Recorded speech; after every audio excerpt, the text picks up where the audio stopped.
All right, we are live with Cappuccino Cunnilingus, episode number 32. Had a delay from Tuesday. It is currently Thursday. I should have this up over the weekend sometime. I'm here today with the owner of Famous Faces and Funnies, Shea. We are here today to talk about a really great movie that came out recently, Logan, based on the Old Man Logan storyline from Marvel Comics. And I was able to see it the preview night on Thursday. You were handing out comics and tickets for the local Comic-Con that's coming up soon. Yeah, very good. I wanted to hear what you had to say about it. I love the movie, and I thought that if it doesn't win an Oscar, like it'll be a sad day if this does not win an Oscar. It was incredible. Patrick Stewart and Hugh Jackman were phenomenal, and I believe that if they don't receive awards for this, then the entire point of the movie was lost, because they put the best performances they've ever had on the screen. I agree. Yeah, I mean, I'm right there with you. I think the movie was phenomenal. Not only the best Wolverine or X-Men movie, but one of the best comic movies ever. Did a great job of just being accessible to people, even if they hadn't seen the previous movies. You didn't have to have a comics PhD to understand what was happening. They did a great job of pulling from Old Man Logan, but not being a slave to the continuity of it, and they did a great job just, with a great story that was phenomenal and kept you engaged for 2.5 hours. I mean, it's a hard thing to do, especially a comic book movie, 2.5 hours and really keep everyone's attention, but sure enough, just one of the best comic movies we've ever seen, and yeah, hats off to everyone involved in just making one of the best genre films we've ever seen. There were 2 points, like near the end of the movie, I was just like, it's got to be ending now. Like it's got to be like here. Like this has got to be like the last stand right here. Yeah. And then it wasn't. And then it kept going for another 20 minutes, and it got to that point again. And I was like, really? We're going again? Sweet. All right. And then you get to what's it called? The city that they were trying to get to, Eden. They were trying to. The entire story was they were trying to get X-23 to Eden. Right. And it was. I'm kind of interested the fact that they use the X-Men comic. Right, it was pretty clever. To push his story forward. Yeah. Because Eden was a place in issue 173 or 5. Somewhere right around there, yeah. It was in one of those issues, and it was like this space age looking facility. And when they arrived to Eden, it was just the childhood experiments there, trying to escape to Canada, and it was just shacks from summer camp, right? And I think the interesting part was, the entire story of Wolverine. I know we all pretty much hate X-Men Origins, but. His story begins in Canada and it ends in Canada. Yeah, definitely. He's almost 200 years old at this point. If you're going by that continuity, it seems like they really wanted to give back to the audience for saying, we're sorry that we had to put you through so many bad times. We're going to make this up to you now. Right. I agree. I mean, yeah, hats off. They just did a phenomenal job of just keeping everyone's interest and, again, pulling off a bit of the continuity of the previous films, but not making it where you wouldn't understand if you hadn't seen them. So it was great, just a nod to all the great times, all the great storylines that tied into Wolverine and the X-Men, and just excellent job on this movie. Just definitely one of the best comic movies we've ever seen. So considering the previous Wolverine movies were not as well liked as some of the better X-Men movies. I couldn't believe just how incredibly violent it was. I mean, it rivals or maybe even beats Deadpool for the amount of, just craziness of him, slicing people's faces up and stuff. It's just crazy. Deadpool, I felt to me was more violent. Logan was gory. Right. When you saw the claws go through the guy's head, you saw the brain matter come up and then the blood shoot out the bottom. It was intense. I mean, it was just awesome. I mean, the special effects were absolutely incredible. The scenes with Professor Xavier, having a seizure and all, Wolverine slowly killing these people, trying to kill Professor Xavier as he's trying to get to him, and all these other people are frozen and a second away from killing him. So yeah, it was wild. I mean, they just did an awesome job. Really, really cool, cool scenes we haven't seen in movies before, and just all around, just hats off to everyone involved. Now, what was interesting to me, especially with the whole Professor X story that they had going on, we had talked about this before we had started, the Westchester incident. Mm-hmm. And for those that aren't comic book fans or X-Men fans, Westchester is where the school for the gifted is, right? That Professor X owns, and it is assumed that because of his Alzheimer's or whatever degenerative brain disease he has, they never really specified, that he was the one that essentially, with his seizure and the way that his brain sent out massive waves like that, he was the one that killed most of the X-Men. Right. And I think it was smart for them not to include that scene. Right. One, budget issues. Yeah. I feel like that would have been a huge part of it. And two, we just had a movie last year that introduced us to two new X-Men characters. Right. To at least the continuity that they have now. Yeah. And even if you were able to get those characters in there, you still have 100 other X-Men that, right. It would be throwing a whole bunch of story away to cast them just to kill them off. Right, I agree. In 10 seconds. Yeah. So I think just leaving it up to the imagination of who did he kill, how many did he kill. I mean, they said, I think the number was 7 people, wow. and he injured 600. Gotcha. And in Vegas it was like 300, and they just found the dead bodies that were in the hotel room, but they didn't count those. Right. So you're talking about a massive brainwave that, if left unchecked, probably would have killed everybody in that hotel. Right. Yeah. Just the world's most powerful, telepath. Basically, like world's most powerful mind. I mean, just unchecked. If that belonged to a villain, it would have been really, really bad. So here's this guy who's, the person who's responsible for getting all the mutants together, getting all the X-Men together, and trying to make sure mutants are living a peaceful life and doing everything he can to train those that need training.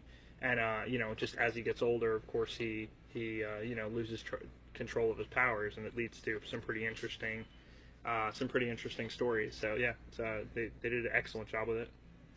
Now, it threw me off at first when I heard Charles Xavier say "fuck" for the first time. It really threw me off, because I was like, he's normally the really reserved one that like. He's almost like the Captain America of the X-Men universe, in the sense that he's like professional and well kept, and is very literate with the way he speaks. Right. So it threw me off at first, and then I realized, oh wait, this is rated R. Yeah. We're in for a good time. Yeah, definitely. I mean, that's the funny thing is this year I think it's the first. There's not a whole lot of R-rated superhero movies. So seeing, I think that in this last year, seeing 2 R-rated superhero movies that definitely push their way to a hard R with this level of violence and language and everything like that. It's great to see that the audience embraces it, and as that audience that started off maybe younger watching these movies, grows up. They've had 17 years to develop an interest. Right, of course, definitely. So it is. It's it's funny that the audience that started literally as children with this is now old enough, literally 17 years later, of X-Men movies to is now old enough to see R-rated movies, and yeah, they've done an excellent job of just moving ahead with the times. 10 years ago, they never would have thought of an R-rated superhero movie because the last one failed almost horribly. Right. Yeah. So I mean, that's just it. They did an excellent job of reaching out. The funny thing is, this movie and even Deadpool, like, been in the theater and was like, wow, there's some really young kids here. Maybe some parents really don't understand. This isn't like slipping by with one F word or whatever. It's like, no, this whole movie is just fuck this, fuck that, whatever. It's just excessive violence. And it's like, damn, it's, hey, if the parents are cool with it, whatever. So I was the same way. My parents let me watch whatever I wanted. But, it's, yeah, some parents, I'm sure, are walking out going, ooh, wow, that was a lot harsher and more violent and more crazy than I expected. So you never know. Timmy, how much of that movie did you understand? Right. They saved Canada. Right.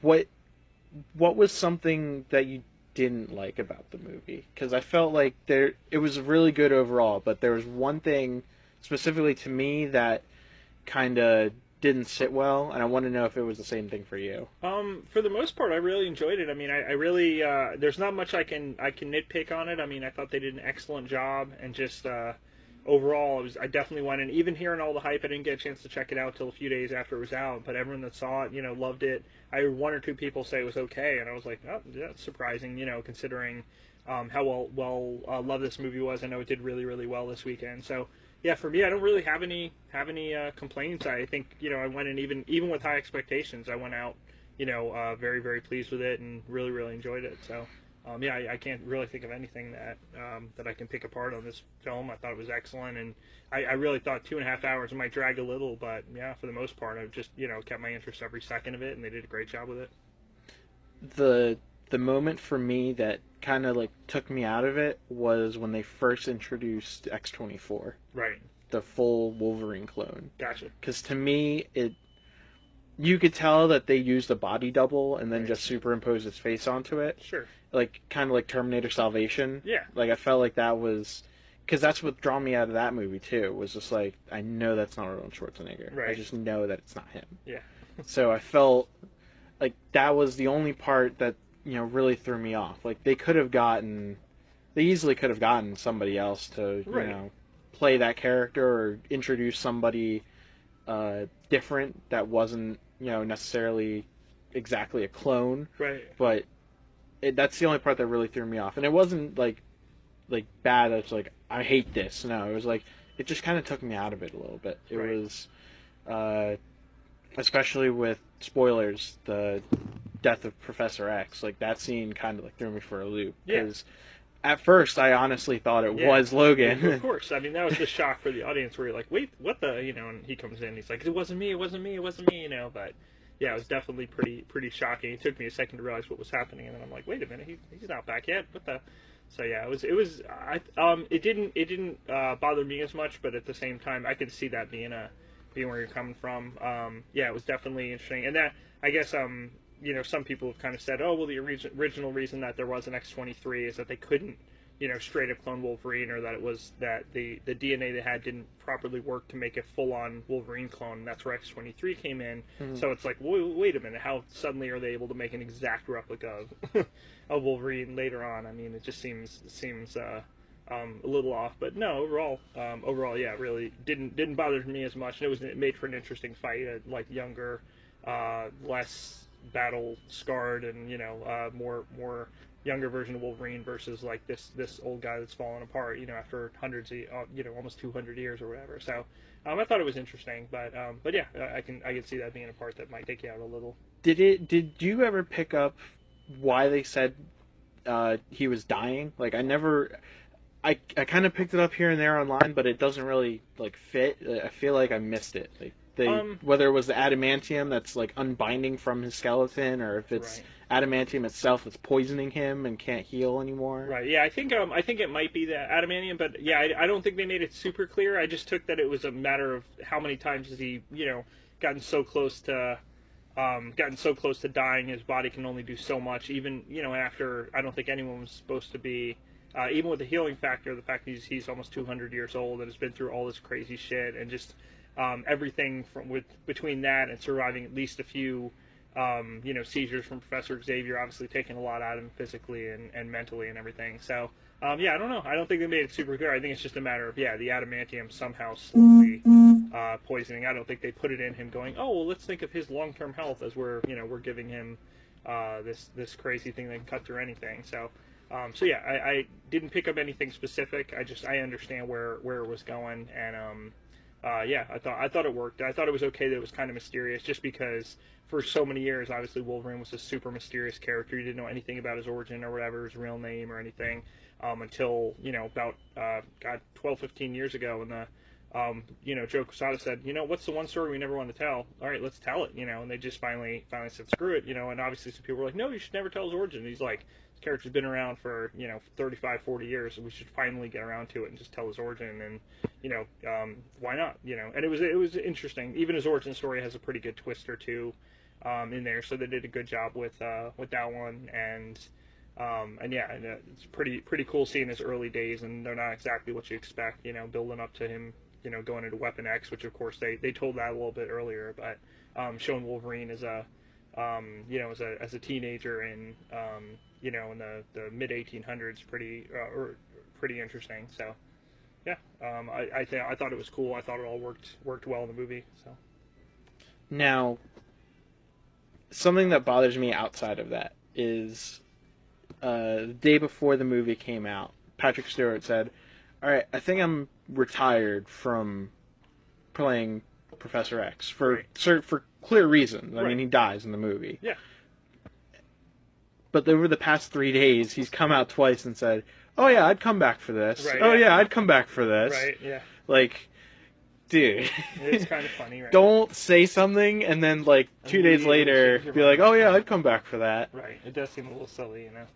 But like, it would have been fine if he would have said, "Yeah, I'm completely open to coming back for more things. It's just nothing beyond this." Like, because I think they based the movie in 2029, and Days of Future Past was like 2024. I think so. Yeah. So it's like 5-year difference there. It's like, well, in those 5 years, he really can't do anything, and past 2029, he's dead. Right. So anything before that, sure, play around with it. Right. And as long as he's still there, why not? Yeah, I agree. I mean, I think I understand. He's definitely... It's silly. Yeah, it is. I would be shocked if he doesn't end up at least a small part of any upcoming X-Men movies. But or even on Legion. Right. And he said he would be willing to come back for an episode on Legion, which, I mean, he's done 1 season or possibly 2 of a TV show on Showtime. So he's not one of those, I will snub my nose to TV. Right, like, exactly.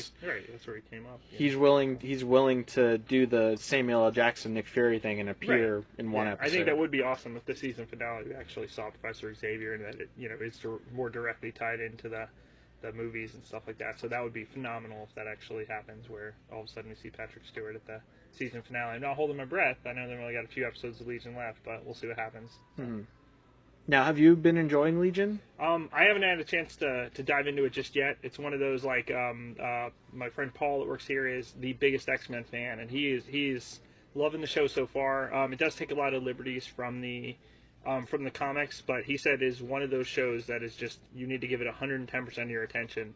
I barely have a chance. Even my favorite TV shows, even Flash and Arrow and all the shows I love, I'm usually watching on my phone as I'm moving stuff around on the shelves or whatever, because, I mean, it's a pretty first world problem to be like, oh my god, there's too many TV shows I want to watch. So I barely can sit down, with nothing else on my mind and nothing else to do. So I'm like moving stuff around on the shelves and doing reorders, whatever, and I'll occasionally miss something and go, that sounds important. Let me rewind that 10 seconds, Mm-hmm. But yeah, no, Legion's one of those. Apparently, it sounds like I probably won't have a chance to check it out for a few weeks to sit down and give it 100% of my attention watching it at home, because that's a rarity for like full on free time with nothing else going on. But yeah, everyone I know watching so far seems to really like it. Paul's enjoying it, and he's the biggest X-Men fan I know. So, yeah, they definitely haven't done anything that's stuck exactly from the comics, but they took the best elements of the character and made it make sense. So it kind of fits with the X-Men Legacy run, the series that was kind of about him, that ran about 25 issues or so a few years ago. So yeah, at least it sounds like they're doing a good job with it so far. I was able to catch, I think, the second episode, right? And it caught my interest enough to be like, yeah, I'll catch it like once it's finished and be able to go back and watch it all the way through. Because one of the hardest things that is to be able to watch something live and have to deal with like commercials or having to watch it on like an app and deal with like the interruptions. Right. Because when I watch it, I want to be able to just immerse myself in it. Right. I agree. To really accept it. Right. Like, even this week, with what was it, Legends of Tomorrow? Right. Did you watch it this week? No, I haven't had. That's the only show I have. I haven't seen that or Arrow yet this week, but I'm caught up on the rest of it. I watched Flash and Supergirl already this week. So was it the Land of the Lost kind of episode? Is that the like? Kinda. Right. It was basically they get stuck in the Cretaceous period, and they need to save Rip. Gotcha. Because they had finally gotten him in the ship again, so they need to brain stuff. Yeah, get his mind right. So, I feel like, especially with the DC TV shows, they know how to do TV right, and I wish Marvel would take that a little bit, because Right. the reviews for Iron Fist just came out like yesterday, Right. and there's the people that are comic book fans and know the source material are like, yeah, it's all right, it's pretty good, Right. but then there's other sources that are like, this is laughably bad. Really? And Wow, I'm just that like, sucks. Yeah, that's too bad. you all praise Luke Cage and Jessica Jones, and Right. you even gave Daredevil a chance. Yeah. But this one's the one you're like, Weird. no. Huh.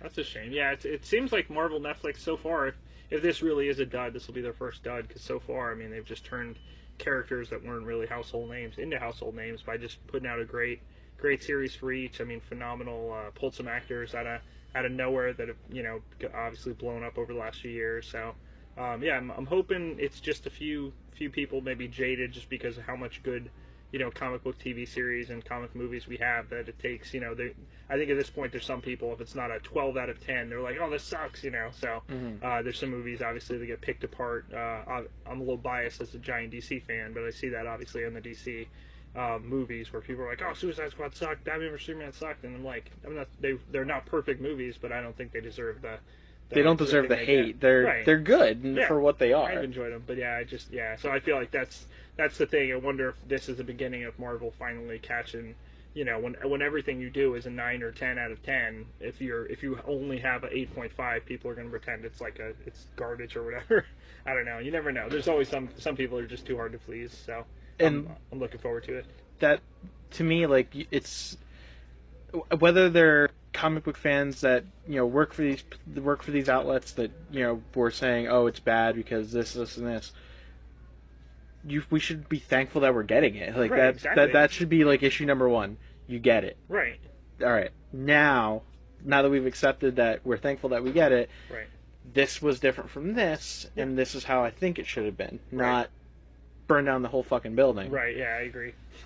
Because I feel like that gets lost, Right. Especially now, because we have so much of it. Because it's maybe close to being the number 1 source of entertainment now, especially in movies. Right. When Disney's willing to drop $500 million to make Infinity War. Exactly. Right. And that's just for the one movie. Yeah, that's intense, right? I mean, they're willing to put $500 million down and say, we're invested in this. Right, of course, and yeah, it'll be gigantic. I mean, that could be the biggest grossing movie of all time.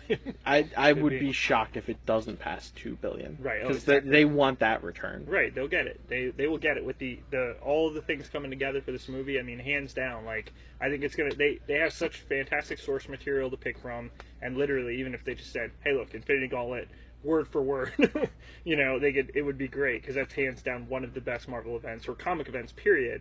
And it's going to be phenomenal. My only fear is, where are we 5 years from now when the next big thing is, they obviously have done Civil War, which is one of the best Marvel events. They've done Infinity Gauntlet is about to happen, and my only fear is, where do we go for Marvel Phase 3 or 4, which is, what are they going to do? Secret Invasion or Fear Itself as a movie? Not exactly. None of those really left the audience going, oh my god, this is so great, I can't wait for what happens next, whereas Infinity Gauntlet, just even all the side stories were phenomenal and just really, really delivered. So it'll be interesting to see, but hats off, man. Marvel so far has just done an excellent job on their movies, and I keep kind of saying I wish their comics could kind of take the lead, like put out less and do a better job on them rather than just flooding the market. I mean, there's a reason you don't see Marvel putting out a movie every 2 weeks and going, oh, what, we're not flooding the market at all. That would be a bad idea if they were to put out too many comic movies and just, I'd rather have a few that are all fantastic and make tons of money, and and then they keep making them rather than them overdoing it where it's where people get sick of it. So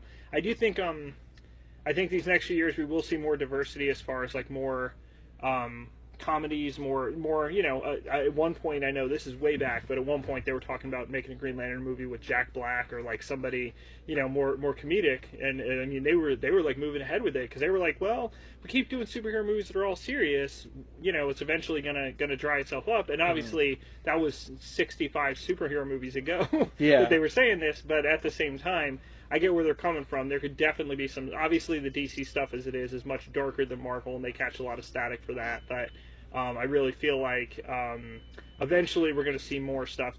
Look at DC, that Powerless show. I've enjoyed the hell out of that. I just watched the first few episodes. To watch It's great. The first 3 episodes were wonderful. I actually watched the second and third twice just because I was like, oh, I think I missed a joke or two. Let me rewatch these. And awesome cast. I mean, just great one-liners. So many cool little Easter eggs for the people that are comic fans, but it doesn't take you out of it if you don't know every little joke about about this obscure Batman or Superman villain or whatever. I mean, they keep referencing Crimson Fox, who's a pretty obscure character from Justice League Europe.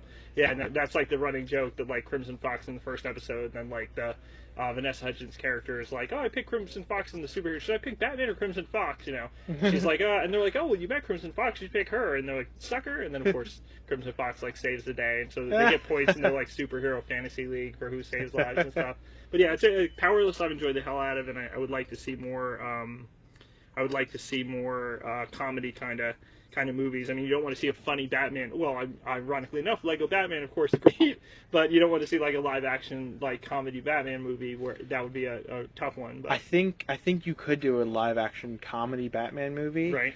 If instead of Batman as a lead, it's the Joker, right? Like, oh yeah. If you let somebody who can play the Joker well, right. whether it be Jared Leto or not, right? If you can let them go 2.5 hours with every prank, every joke, right.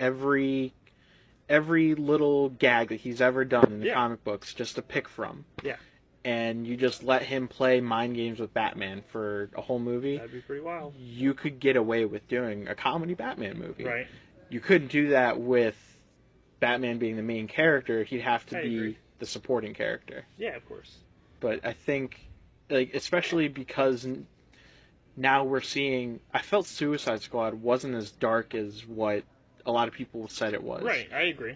It was dark in its tone and the way that it was shot and filmed because it used a lot of shadow. Yeah. But overall, it's a comedy. Your co-headliner is Harley Quinn. Yeah. You're gonna get comedy there. Right. So I don't think that their problem is they're dark. I think they just need to find something and stick with it. And we've seen that be a problem because the Flash movie's gone through 3 directors now. That's crazy, right? And they just put out test footage of Aquaman like 10 days ago, and it looks phenomenal. Right. And they had the guy like Willy Wolney, but he's been like this diehard guy this entire time saying, I'm doing this, we're going to do it right. Yeah. And the footage was phenomenal. Like, it was just Jason Momoa swimming. Right. But it was phenomenal. Cool. So, I feel like, especially with DC, they can be dark. They can do the dark tone. Yeah. Just be willing to give more story. I feel like that's the part that's lost. Gotcha.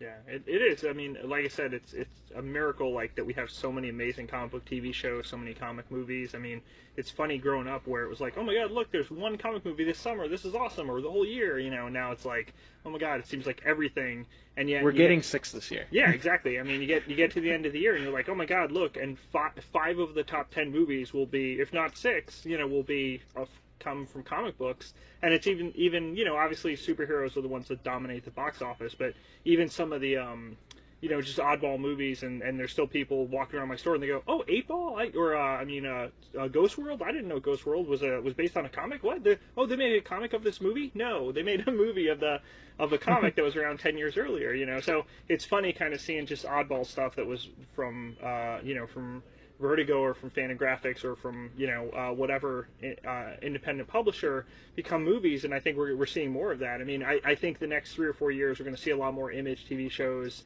and Image movies. Obviously, Walking Dead is one of the biggest things on TV, and obviously the comic's been coming out since 2002 and just has been a big hit all the way through. But I think they definitely have opened the door for I'm waiting for that Y: The Last Man. That's my favorite comic of all time, and and Brian K. Vaughan is involved. He's my favorite comic writer in history. Between that, but it's funny. I think we'll see Runaways first, which they've already got an amazing cast for on Hulu. I mean, just they've done a great job picking the kids. Once they announced the parents, it was like, oh my god, this is perfect. You got some great people in here with have already done genre stuff like this. So yeah, the cast list for Runaways is phenomenal, and I think Hulu's going to just knock that out of the park. They could literally go same thing word for word from these phenomenal scripts. Maybe update a few of the pop culture references from 15 years ago. But other than that, having BKV involved in that, I think is going to be a really strong show and guide the door for, oh my God, what else can we do? What else can we turn into a TV series? And it's like there's so many good things out there. So they're also taking Cloak and Dagger too. Like, right, if you're a Marvel person, like this is like the holy grail for you right now. Right. Oh yeah. You're getting all these B and C list characters turned into gold. Yeah. And I see no reason why none of these should be like everybody must watch. Yeah. So I mean that's just it. It's I think Freeform, right, is the one doing Cloak and Dagger, which ABC Family previously. Yeah, that's right. Yeah, they have. I watched a few shows on it. The Dead of Summer show really surprised me. It was very impressive. The one with the girl in the tank and she can go into people's memories. I'm totally forgetting the name of that. I feel like this thing starts. Yeah, but there's been a few good shows on there I've enjoyed, and so I think they'll do a good job with Cloak and Dagger. But yeah, overall, it's just awesome to see so many great TV shows. It's funny. I think I watch out of almost all the I watch a good chunk of TV. I'm much more of a TV person as a guy who sells serial entertainment for a living of just what happens next with this character. So. We definitely see the TV shows, especially the less people that know it's a comic book before. Cloak and Dagger will probably bring in more people than the next, Spider-Man movie, as weird as that is. Because even though Spider-Man will be seen by millions of people... It's already had 5 movies. Correct, right, yeah. It's already got a ton of people. Everyone in the world knows that came from comics, whereas something obscure, and something like Walking Dead is still bringing new people. And here we are in Season 7 at this point, and people go, oh, it hit the halfway point, or we're about to hit this part. Okay, let me go and...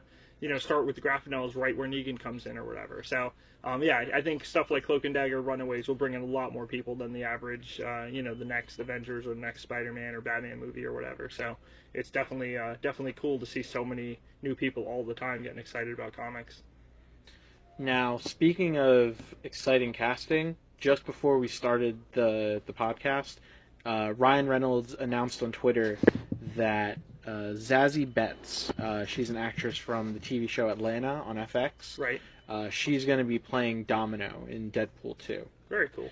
So with that being said, there's only one more person that we are expecting for Deadpool 2. Right. That, guaranteed, that they need to be in it, and that's Cable. Right. And they had said, he had tweeted a photo of him, Hugh Jackman, and, was it Pierce Bronson? Wow. Or somebody on a couch, the 3 of them together. It was the 3 amigos or something. Right. And it was just everybody was like, "Yep, that's going to be Cable." Yeah. Everybody was like, "Why else would he do that?" Yeah, interesting. I mean, it could have just been he was there to see some stuff on the set or whatever, but I would not doubt that might be confirmed soon. That'd be interesting. I think that's cool. There are a lot of other front runners, like Stephen Lang, I think, was one of them. Right. But I would put money down on this one. Right. I think, Rob Liefeld on Twitter was like, Russell Crowe. So he's the creator of the character, co-creator of the character. So he was pushing for that, and then, but yeah, we'll see. You never know what's going to happen. But yeah, I think that would be a good choice if, that is funny that he sent out a picture on Twitter of them. I mean, that definitely leads to the speculation that we'll hear an announcement soon for Cable. So, very cool. Now, they didn't show... They had cut that part... They had cut the certain part out of the Deadpool intro for Logan. Right. Or I might have completely missed it and might have been ignoring it. I don't know. But the full trailer leading up to it...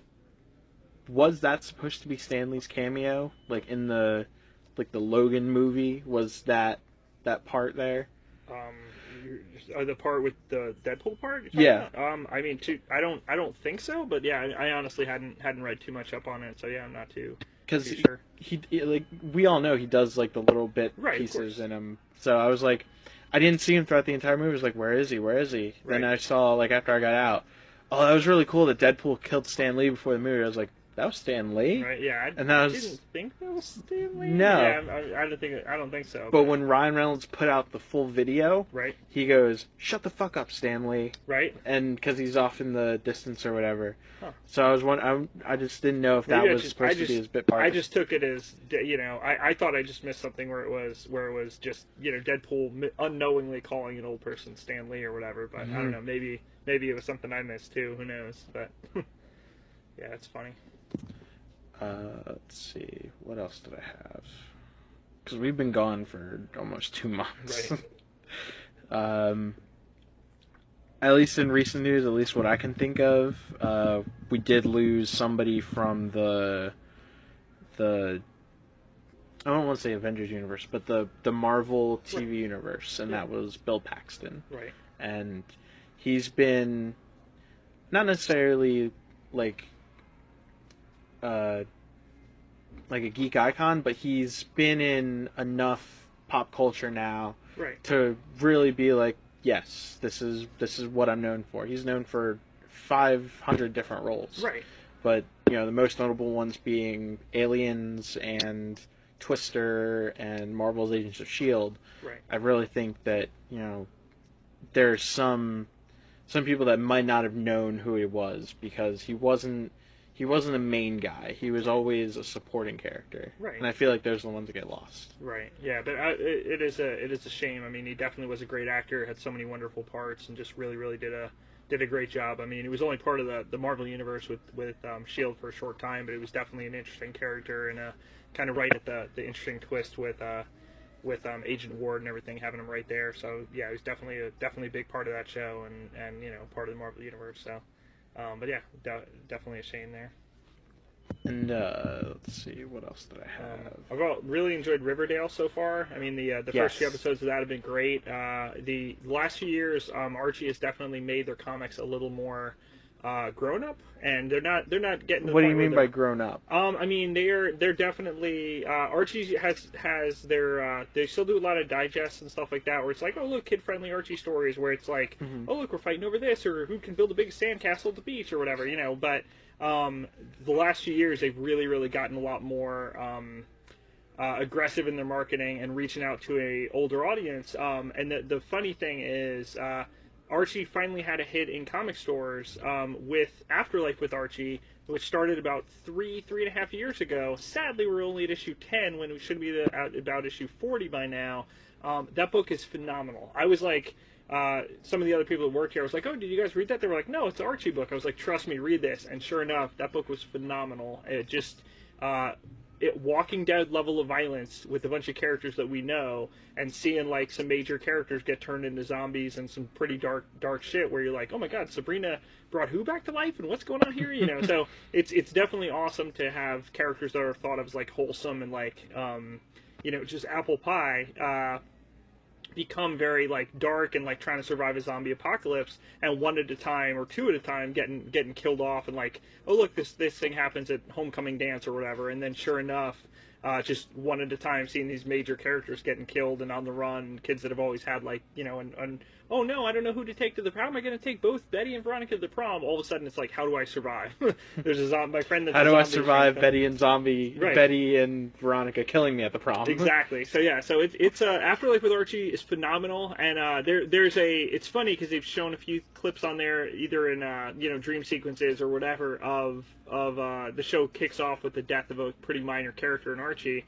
Was it Mr. Weatherby? It's Jason Blossom. It's Cheryl Blossom's brother, and it's funny because in the show they've taken a lot of the characterization of the characters in there. In there they have a very creepy, like incesty kind of vibe, twin brother and sister, and you're like, this is pretty creepy. But so they go the Lannister route. Definitely. they take a card from the Game of Thrones playbook, and it's pretty twisted. But these characters that again people think of as these wholesome, boring characters. characters, and the show has done a great job. Roberto Aguirre-Sacasa, he wrote a lot of Spider-Man stuff and a little bit of Fantastic Four back in the day at Marvel. The last 5 or 6 years, he's become effectively the executive producer of the show, the head writer, even the main guy leading Archie. And Afterlife with Archie, phenomenal comic. The main issue is just, why isn't this coming out? For a while, they lost the writer was so far behind dealing with the Archie business stuff and dealing with the TV show happening, which now it's here and it's great. I mean, it's really, really accessible. It's cool. All the casting, it's mostly younger actors I'm not that familiar with. It does have a few older actors playing the parents, like Luke Perry is Archie's dad. Batch Kanamic from Twin Peaks is Betty's mom and stuff like that. So it is. They have Barb from Stranger Things, Shannon Purser, I think's her name. Mm-hmm. She's playing Ethel. So yeah, it's definitely some cool, a great job with that show. But yeah, it is very what you'd expect out of a CW show where there's drama and just who's doing this but yeah, much more grown up content where it's not like, oh yeah, this is for 8-year-olds, But yeah, so far Riverdale's great. They're doing an awesome job, and as Afterlife with Archie led into the rest of the Archie books kind of becoming more adult and them doing a whole line out of it. It's funny that they've got talent like Mark Waid, Fiona Staples, drew the first few issues, my artist on Saga, which is my favorite and best-selling book. She drew a few issues in her downtime from Saga.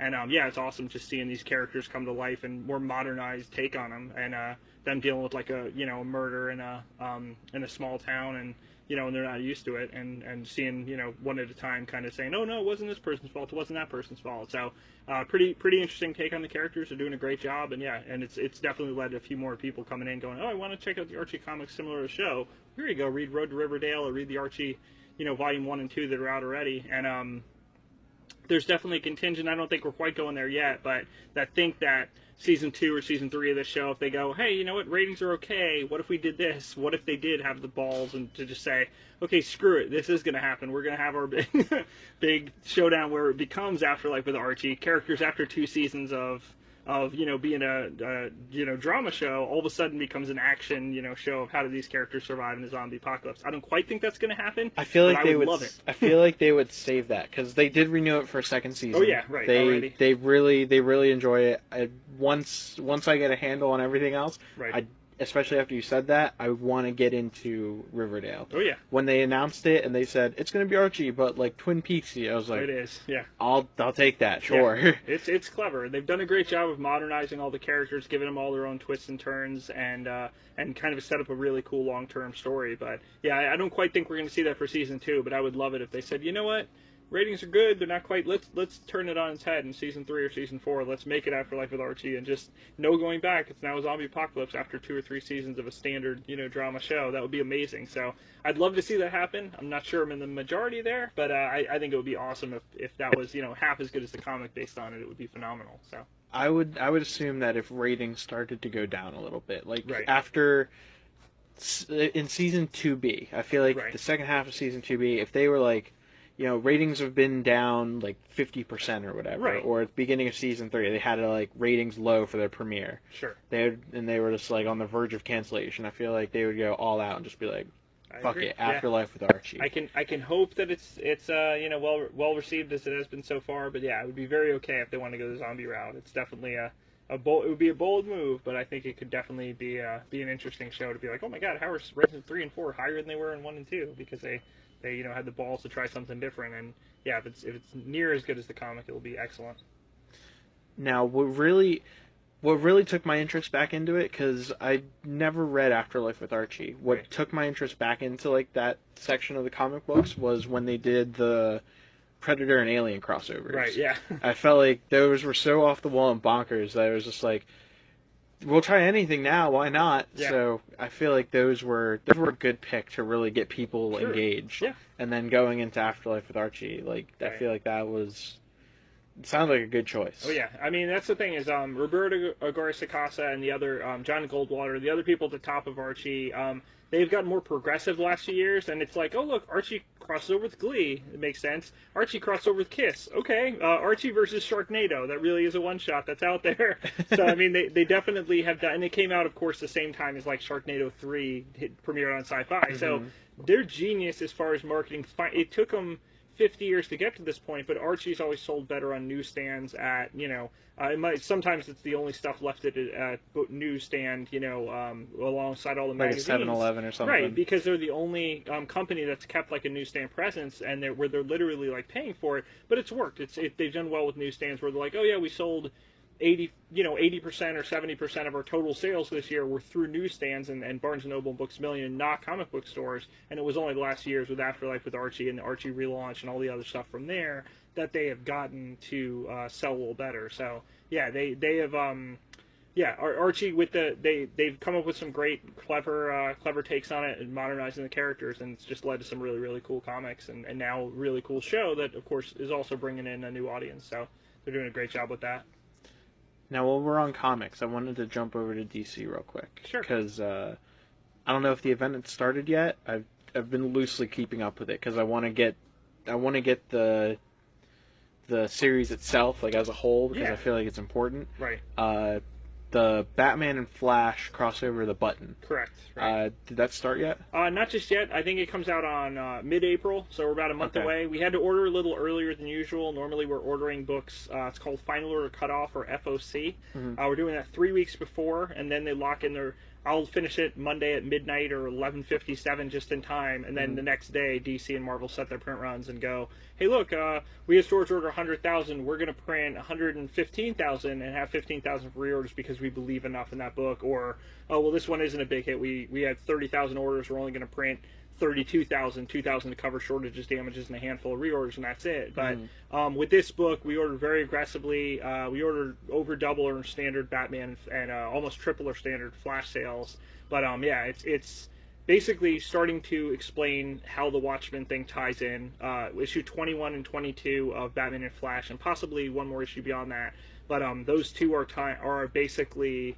or I think it's just a 4-part crossover, so if you just read the 2 issues of Batman, 21, 22, and 21 and 22 of Flash, you'll get to see how the Rorschach button ended up in the Watchmen button ended up in the Batcave and what it really means. And I don't think it'll reveal all the answers, but it should give us a good chunk. I know Jeff Johns is heavily involved. They said he master plotted it, and the regular writers of Batman and Flash, Josh Williamson and Tom King, they're going to be they're scripting it off of Jeff Johns' plot. So it's good to have the guy who's really in charge of the DC universe and has definitely guided them in the right direction this last year.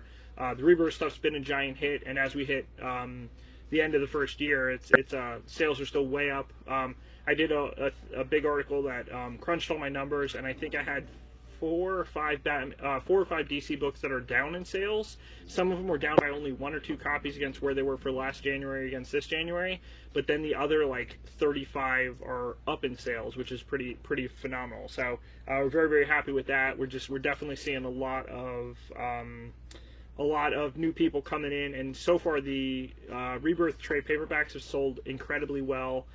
We've had to reorder every single one. Some we started off with 5 copies. Someone was like, oh, this is going to be big. Let me do 6 or 7 of that. And to sell that many of a trade in the first week or two and go, oh my God, I need another 3 or 4 more. That's insane. Considering how well we sold on these to begin with, we weren't expecting to fly through the graphic novels. But yeah, we've definitely sold well with them and seeing tons of new people come in. We appreciate DC running commercials off of for the graphic novel saying, hey, look, you want these books? Come out, $15, $17. You get 7-8 issues worth of content, which is definitely a pretty good value for the price. And it's definitely got a lot of new people in. So yeah, the Button crossover I think it should be pretty accessible. If you've read even just the Rebirth one shot, which was probably the best book I've read in this last year, this is the next step. It's the next big thing, and I think a lot of stores probably underordered. I kept talking it up and going, guys, order more, but we'll see. I think some stores definitely didn't go as aggressive as they should have, and may end up running out and going, oh man, I wish I had more copies of this. I gotta wait a month for second prints because of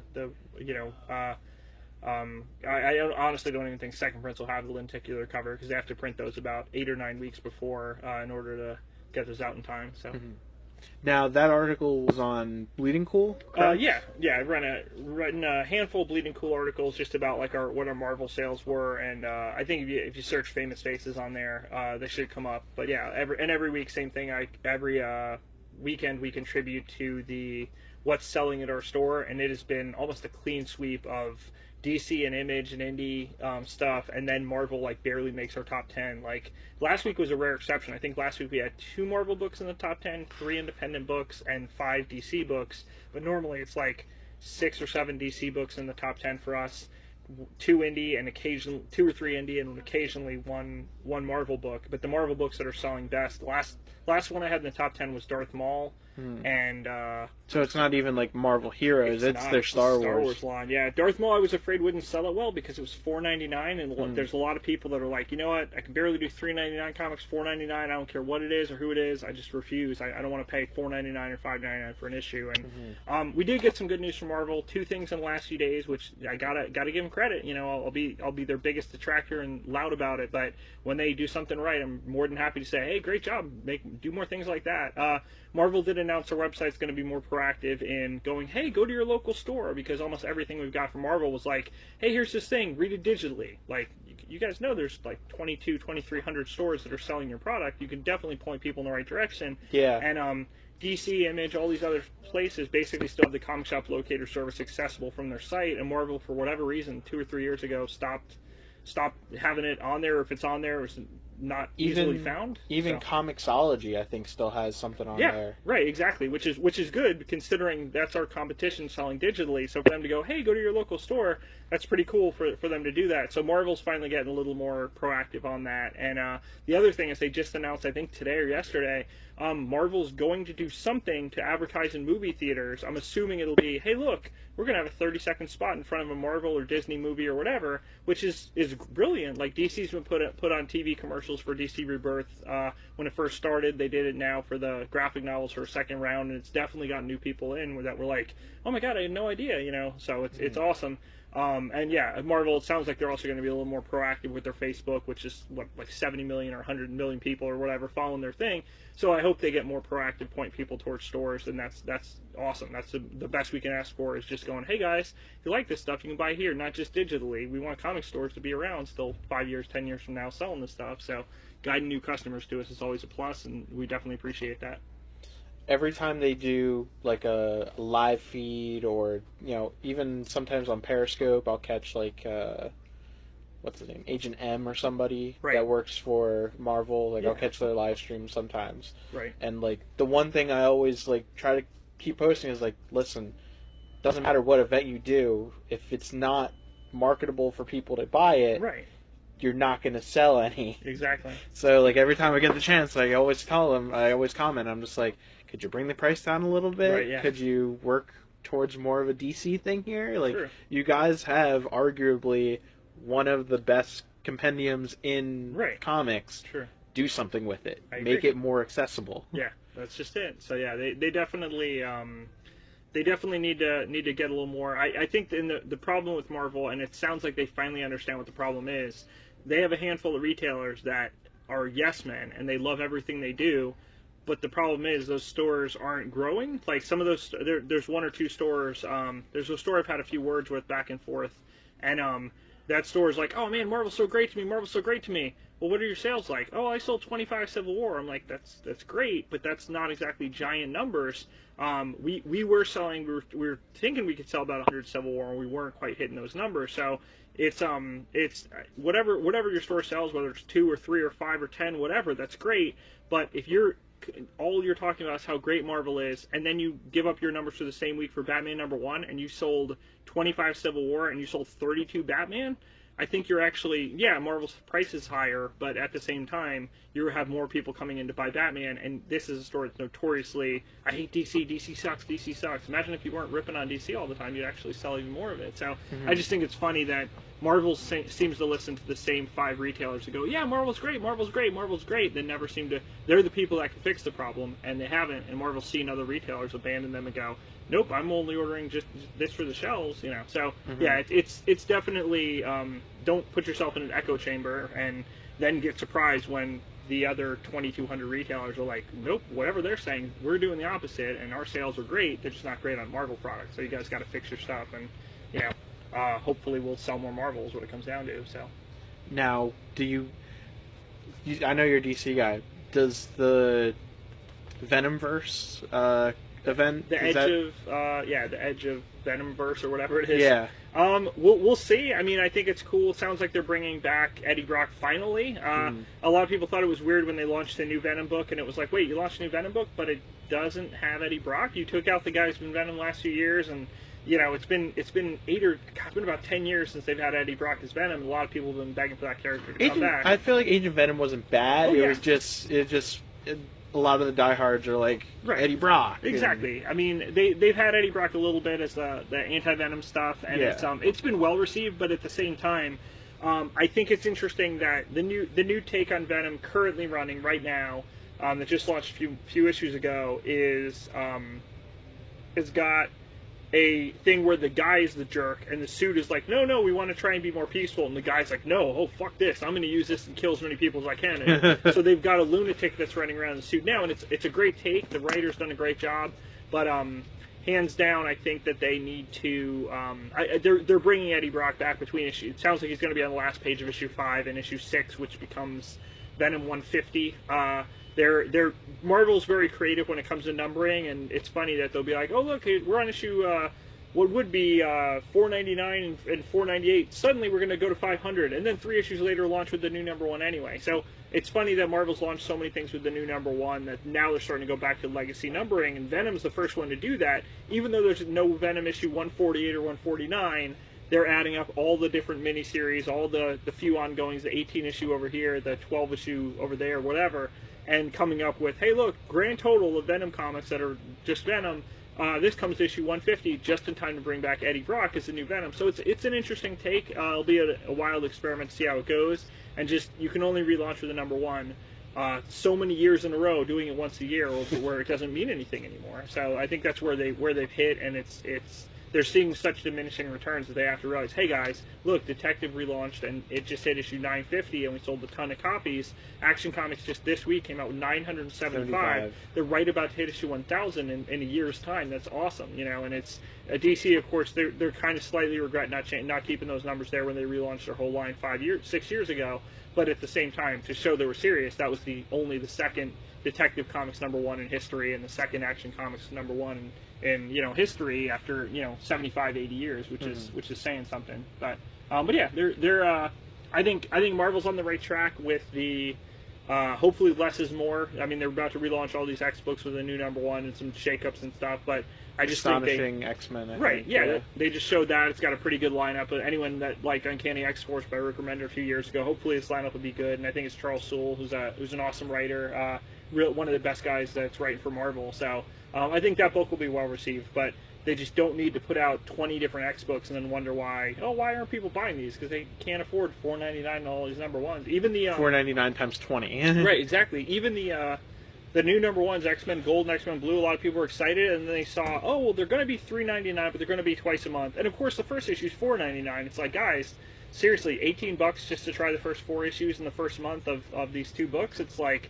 people are just not feeling excited about that. So they're like, well, DC having bi-weekly books at $2.99, that's the right price. Whereas DC's moving a lot of their monthlies up to $3.99, which I get it. I see where they're coming from. They're still keeping 2/3 of their line, and their publishing will still be $2.99. But when Marvel's got everything at $3.99, $4.99, even random issues at $5.99, and like next Amazing Spider-Man, $9.99. People don't want to pay $10 for a comic, and you can say everything's important, but that 12-page anime backup isn't exactly going to knock people's socks off. Is it at least like an issue 100 or something like that? It's issue 25, which at this point is as big an anniversary as they're going to get, because they keep relaunching these books every time they hit issue 20 or issue 25 or 30 or whatever. So yeah, Spider-Man, people don't want Spider-Man that's basically Iron Man. They don't want, right now Spider-Man's a CEO, and it's hard to have here's this billionaire or millionaire or whatever. It's hard to recognize him as this likable everyman when all of a sudden he's not your everyman anymore. It's funny that he's taken the Tony Stark role, as you've got 2 Iron Man books and neither one has Tony Stark. So yeah, it's kind of an interesting time for comics. Marvel's next big thing is Make Mine Marvel, which is again, a lot of it starting with legacy numbering, but they're bringing back the characters they want in the books. Meanwhile, also sometimes having a spin-off going, oh, well, those that want Peter Parker as Peter Parker type character, here we go. We're still going to keep Miles Morales because he has his fan base, and he does. He's caught on. Miss Marvel's caught on, but you can't just shove out every character and replace them and go, oh look, there's 2 Iron Man books, neither one has Tony Stark. There's 2 Hulk books, neither one has Bruce Banner. It's not working. So yeah, sales wise, Marvel is in a scary place right now, and more retailers every week are like, man, I'm just done drinking the Kool-Aid and ordering the variants and this and that and whatever. I'm going to order what I can sell, and that's going to be a low number. And oh well, until they sort it out and give me a reason to get people to try these new books, I'm not going to order 50 number ones and go, crap, I only sold 20. What the hell was I thinking? Let me order only 20 or 22 or 25 of the next number one. So. Now, 2 important questions before we wrap it up. Sure. The one had to do with the Venomverse, and that was there's a cosplayer. I think it's Maid of Might. Right. I think it's her. I feel bad if it isn't, because I'd just be giving it away. I believe it's her. She does a Spider-Gwen that has the symbiote on it. Oh, and that's it's cool. almost like galactic in the look of it. Nice. And I feel like if they don't do a Gwenom, if they don't do a Gwenom, I feel like that's a lost thing there, because she's done such a good job putting that out there. Every time I see it, oh god, I wish I looked sexy enough to wear that. I feel like that would be, if you showed up to a costume party with that, you would win no matter what, because it's galactic in the look, and it flows, and it's got the hood.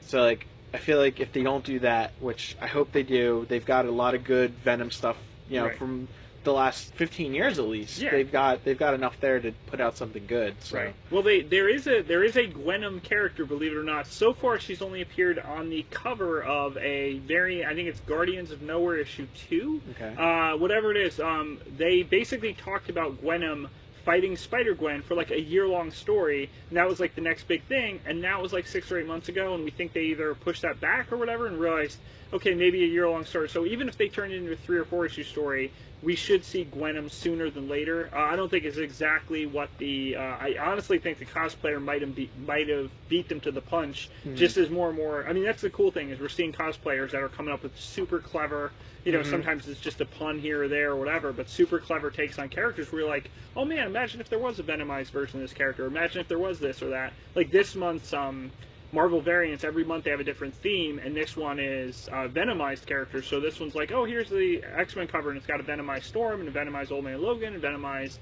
all the characters on that team. So, yeah, they're doing some clever stuff. They're doing some interesting. Some of the covers are meh, and some of the covers are amazing. The Clayton Crane has drawn a lot of Venom. He drew Venomverse Carnage and stuff. He drew the Captain Marvel cover that just looks awesome. And there's certain covers of that are oh my god, this is going to be great. And I know down the road some of these covers are going to be $50 books on eBay, because just not enough stores ordered them. And at least Marvel, I got to say, they were smart in the what we had to do to jump through hoops. The joke with Marvel's on the 3rd Thursday of February, do a rain dance and then you can get this variant. It was Jesus Christ, guys, you're asking me to go above and beyond. Some of the stuff they're doing now, for a few months, Marvel was overshipping with no warning and no opt-out, which, don't get me wrong, I'll take all the free comics they want to give me. Worst case scenario, we're going to have the best selection of free comic day stuff, because I ordered 32 of IVX number 0 and got 16 extra for free. Thank you for 16 extra free of a $5.99 book, but I'd rather you put that money, whatever that cost you, into advertising to a new audience, or put even a little blurb on S.H.I.E.L.D. Hey, those of you that like the Inhuman stuff and the Agents of S.H.I.E.L.D., go check out IVX, where the Avengers, or where the Inhumans are fighting the X-Men. 5% of you. Right, yeah, exactly. Those that are into it. So, yeah, I mean, that's just it. Is Marvel for a while was doing overshipping and a few other tricks to make their items going to stores numbers seem higher, and then the next few months they were more reasonable, where they were oh, you order 20, here's 2 more for free, here's 10% overship. I was that makes more sense, because if I got 16 extra for free and I ordered 32 and I only sold 27 or 28, yeah, thanks for the extra copies, but people are going to be are you sure you're giving away this $6 book on free comic day? I'm well, I am. I'm hoping you like it enough to come back and buy 1, 2, 3, 4, but I'm not holding my breath that they're all going to get read or get new people into it. So, yeah, the Venomized variants, at least Marvel was realistic. It was hey, order 90% of what you ordered 3 months ago in this book. I was that's much better than order 250% of this, and then you can order this. And it's guys, you are asking me to order 3 times, 4 times what I can sell, and it's just out of control. I have another friend that owns several stores in Florida, and he basically was oh yeah, for this book, Slapstick, they wanted me to order, in order to qualify for variants, I would have had to order 428 copies. I was like, Jesus Christ. I was like, that's insane, because they set it up against the Deadpool number because he's barely tied into Deadpool. I was like, how many did you order total? He goes, between 6 stores, 28 copies. I was like, Jesus Christ. He said, what? So yeah, he missed it by 400 copies. And he's like, that's okay. He goes, I'll be shocked if we sell 28 between 6 stores. I was like, holy shit. I only ordered 7 or 8 number ones, and I think we sold exactly 1 less than what we ordered before the overships. So I think I ordered 8 and sold 7. So yeah, it's kind of just crazy that they thought 428 was a fair number for him. And same thing, we would have had to hit like 85 or 90 copies. I was like, I missed that one by about 75, you know.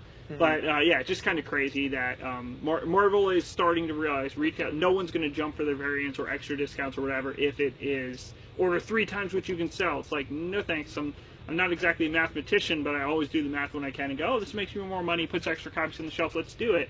But if the numbers just don't make sense, it doesn't make sense. I don't want to have, you know, order 50 and then have 25 or 30 left and go, crap, why did I waste that money on that? That could have gone to a better book or something else that's seeing more support from the market. So, sorry, other than, what was the other, you said you had one more question? I'm glad you got it to variants, because Right, that was sure. great. I wasn't expecting that. The last question was, now with Action Comics and Detective Comics approaching their, you know, 1,000th Right, issue. giant anniversary, right. Giant anniversary. Right. I know it's far and beyond their power to be able to do something like this. Right. And as much as I wish that they could, like wish list type of thing, 1,000 variants. Right. And would you get them all? No way. Variants are so out of control. It doesn't mean anything anymore. The Venomized variants is the first month where I ordered almost every one.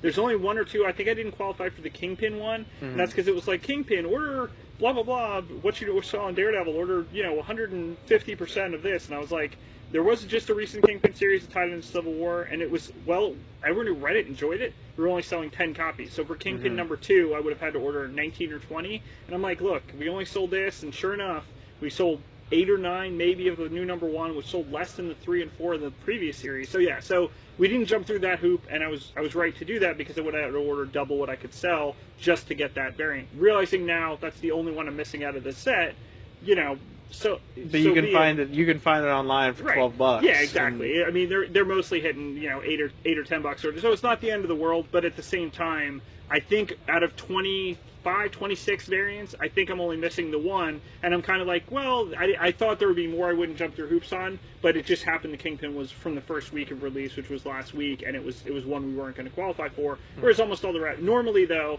I don't play the variant games, and when I do, it's like, oh look, I get them, we put them out at cover, and even at cover price, no one's biting, so it's just not worth chasing after those. The Venom ones are probably the only variants I can think of that I really feel like, 6 months from now, a year from now, people are going to be like, oh, I need that Wolverine version of Venom. I need the Spider-Man Deadpool issue Venom. I need the, I feel like that's definitely something. I don't think DC does 2 covers on all their books. They're fully accessible where I can order whatever I want with no qualifiers.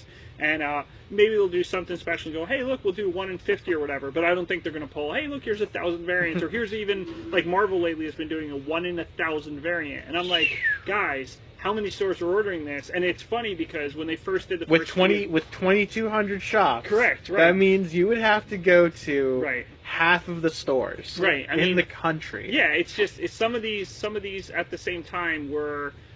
There were stores that did it, and then they started going, oh, hey, if you did an exclusive and you did 3,000 copies of your own cover and blah, blah, blah, here you qualify for 3 of these. But then most stores are like, oh, wow, I only sold 800 of my 3,000. I've lost money when it's all said and done after paying the artist. And like your average store that said, hey, we tried this, it didn't work, it was worth a shot, it's something different. Variants have just gotten so out of control that it's definitely not something we push. I mean, some stores thrive off that stuff, and they're, oh, this cover is $27, and this cover is whatever, and it's just, some of it's an uphill battle. But for us, for the most part, we are a reader store. We definitely want people to read comics, and we're, hey, try this with a money-back guarantee. Try this comic or graphic novel. You don't like it, we'll give you your cash back. That's if you can't find anything to replace it with, and no questions, oh no, we had to have it back the next day, and that's worked real well. Once or twice a month, someone goes, I tried Chew, and it was okay. It just wasn't for me. It was too violent, or okay, that's fine. Try something else. If you can't find anything else, here's your cash back. And no one's really abused the policy where they were like, oh man, I didn't like Preacher, it sucked. can I trade Preacher 1 for Preacher 2? Wait a minute. No one's really abused that policy or anything, so we've kept it kept it active, and it seemed to work out pretty well. So even myself, I've used that policy. Like right. I double bought Titans number 4, I think. Yeah. And I was just like, oh, I thought I didn't get 4 yet. Let me just get number 5 because I double bought 4. Exactly, it happened. So yeah, we're pretty laid back about that. We're not going to grill someone and be like, you didn't drop it back off the next day or like whatever. Yeah, we don't care. It happens. And I bag and board all my stuff. So right. That's right. As long as it doesn't come back destroyed, we're good to go with that. So that's always worked out well for us. So cool. All right, I think that about wraps it up. So what? Inhumans? Oh yeah, the show. They're doing that now. So the Inhumans Marvel TV show, they just finished casting. They're doing some production right now in Hawaii. The big casting I remember they did for it was a lost main cast member who's going to be playing one of the royal family. Right, I think. Is it Karnak, maybe? I know it's Karnak. Yeah, he's playing Karnak. He was. Oh my god! I've lost one of my favorite shows of all time. I feel like I should know that. Ken something, I think. Yeah, he was he was kind of the quote unquote Fantastic Four in Lost. Like Brian K. Vaughan mostly came up with those characters and kind of said their personalities were based off. They were from the Not Penny's boat. Yeah. Yeah, right. So that was pretty interesting. And yeah, they. Yeah, so overall they've got a great cast list from what we've seen so far. Yeah, Ken Leung, I think is his name. Yeah, he was I think he was Miles from Lost. I think that was the character's name. So yeah, he overall they've done an awesome job on getting the casting together. And such a short amount of time too. They when Agents of S.H.I.E.L.D. came back with LMD, I believe it was that week, like they had said, we're scrapping the Inhumans movie. Right. We are just going to make a miniseries. Right. 8 episodes. We're going to show it on TV, and that'll be it. That's what you guys will have. They've invested a lot of time into Inhumans. I think. Right. I didn't think that a movie was the right option anyway. I kind of agree. Right. Inhumans and X-Men. I feel like X-Men movies are great. Right. I'm glad that we have 6 of them plus. Right. One-shot movies with Wolverine and Deadpool now. Yeah. With stories that have so many characters. You have 100 plus Inhumans on the planet, 100 plus X-Men on the planet. You're not going to be able to get all that story in 2.5 hours. Right. You need the hour of exposition for each episode to be able to do something like that. Yeah. You saying that those characters from the freighter from Lost were the Fantastic Four. Right. That hits me. I'm just like, damn it, that's right. Yeah. They're like, because of the way that they acted and the way that they were, that's the perfect analogy to that. Super protective of their female character, Sue Storm. One of them was So it was interesting. I mean, and that's the cool thing. That was I'm a little biased. Brian K. Vaughan, my favorite comic writer of all time. He wrote for a few seasons of Lost, and he was the one that kind of came up with their personalities and was like, this is the FF. You got this big gruff guy, and you got this hothead, and you got the brilliant mathematician or scientist, and it was just an awesome group of characters, and definitely added a whole new dimension to Lost, and didn't feel forced at all. And they did a great job with those characters. So it'll be cool seeing one of them on the cast of the Inhumans. I just like the set photo they took of the giant blue lockjaw that they had. Right. It's like, how long have you been sitting on that thing? That's cut out of foam and everything. Yeah, that's pretty wild. So, and then they also have Serinda Swan. I think she was like Zatanna in Smallville. She had that tiny bit part in like The Walking Dead. Not Passage, but one of the other lead-ups. Like they have the things that the flight. Not the flight one, but the first or second. I think the second one they did, whatever, was like between season 3 and 4 or something. One of the ones that was like in between the episodes and also on AMC. So she had a small part in that. She I forget, she's been in one or two other like kind of nerdy things, a bunch of like sci-fi movies. Also Ramsey Bolton, who was Simon in Misfits, which is another phenomenal show. He will be playing Maximus the Mad. Yeah, he's a great fit for that, so that's going to be awesome. I have no doubt that he will do fine, especially because he's coming off of first playing Ramsey Bolton, one of the most hated characters on TV in the last year. Right. His current character that he's playing right now is literally Hitler. Right. He's literally playing Hitler right now. So going into being this madman that has godlike powers, I feel like it's just a natural transition for him at this Right. point, just to be able to get to that peak. I don't know where he goes from there, but I think as this character, he will be fine. And Yeah. then playing Black Bolt, as much as we all wanted Vin Diesel to do it, it is, I believe his name's Austin, and he was on the AMC show Hell on Wheels. Oh, I think it's Anson Mount. Anson, Yeah, Anson, right. Austin Anson, Right. Anson. Yeah, and I think he was the very lead of Hell on Wheels, right? I think pretty much one of the lead. One of the leads, characters. yeah. So yeah, cool. I have high hopes for the show, and I'm glad that something is being done with it, because as much as I like them saying, yeah, we're going to go with a movie, I never felt like that was the right choice. Right. I think I'm right there with you. I think a TV series will be a better fit, and just hopefully. It's cool. It's kind of funny that they obviously had the Inhumans as a pretty big plot point the last few seasons of Agents of Shield. Mm-hmm. I knew they kind of stayed away from the royal family as they wanted to turn that into a movie. So I understand, but that's the real strength is these characters is the royal family of the Inhumans. So it'll be interesting to see how they come together with this series, and I think it'll be a great hit. There's my favorite Inhuman story is one from. Marvel's really like kicking into overdrive. 1999 and 2000, Joe Quesada took over, like when the history books are written on comics. After Knights, yeah. Yeah, I mean, just the Marvel Knights did a line was phenomenal. It was like the Punisher there with the team from Preacher just was amazing. Daredevil by Joe Quesada and Kevin Smith was phenomenal. Black Panther by Christopher Priest and Mark Texiera and Joe Jusko. They did an awesome job with that stuff. But yeah, Inhumans, there's a series by Paul Jenkins and Jay Lee, and they just absolutely knocked it out of the park. These were characters I was like, out of all four of those, I was like, man, I just don't really get the Inhumans yet. And then read this, and I'm reading halfway through, and I'm like, where's the story going? And I was like, holy shit, just one of the best, probably the best Inhuman story. And just, I hope that they base the series loosely on that 12-issue run, because that just really made me care about characters I just didn't really get in the Marvel Universe before that. So yeah, they've got a rich history. They've been around since, I think, 65, 66, something like that, early issues of FF. Mm-hmm. And the mid to late 60s, and I think they've got a lot of cool stuff to pull from. So hopefully they kind of go from that. I know they are going to work in a lot of the characters that Charles Soule created in the recent last few years of Inhuman series. So they've already had Lash on Agents of Shield. But yeah, I think they'll work in some new ones. So it'll be a good mix of classic Inhumans characters and some new ones. So yeah, I think it'll be a good fit for a TV show. All right. Before we wrap up for good. I have an event I want to announce, and I know you have a couple things coming up too. I want to announce that I will be returning to Florida PolyCon at Florida Polytechnic University. That is the first Saturday of April. I will be doing a live podcast from there. It's the second year that I'll be doing it, and I'm glad that they invited me back and accepted my panel again.